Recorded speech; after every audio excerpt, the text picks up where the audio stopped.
Hello, Mr. Buffett and Mr. Munger. My name is David Klein-Rodick from Lincolnshire, Illinois. Thank you for letting me ask the first question. I wanted to say I am sorry for the loss of your friend, Mrs. Graham, last year.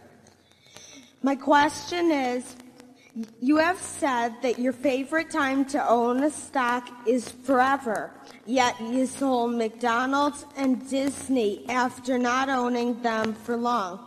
How do you decide when to hold forever and when to sell? And also, are you and Mr. Munger wearing Fruit of the Looms?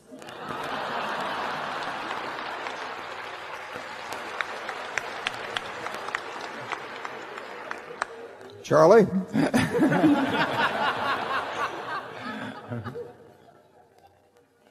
I think I better answer the question. I can answer unequivocally, I am wearing Fruit of the Loom. And I'm not sure whether Charlie wears underwear, do you? I haven't bought any new underwear in a long time, and therefore I'm inappropriately attired. He's waiting for a discount. Don't let him kid you.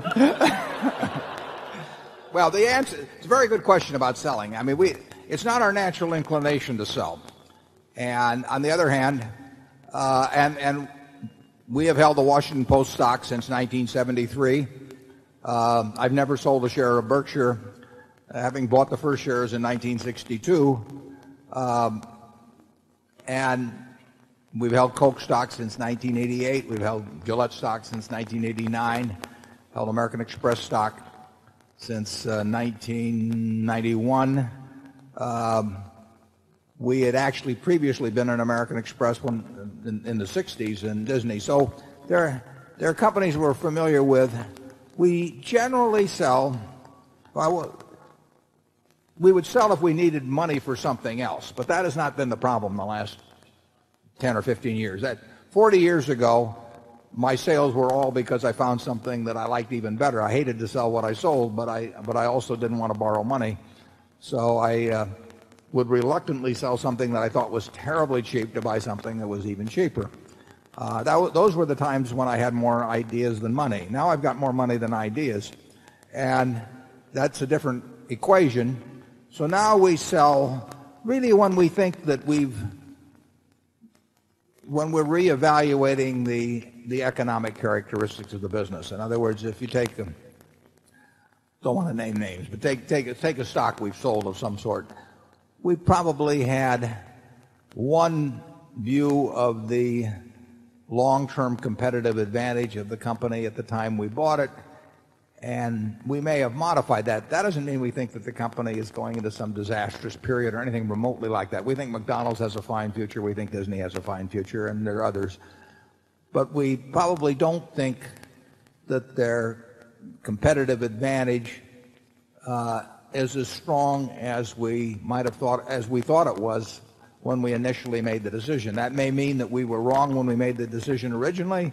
It may mean that we're wrong now, and that their strengths are every bit as what they were before.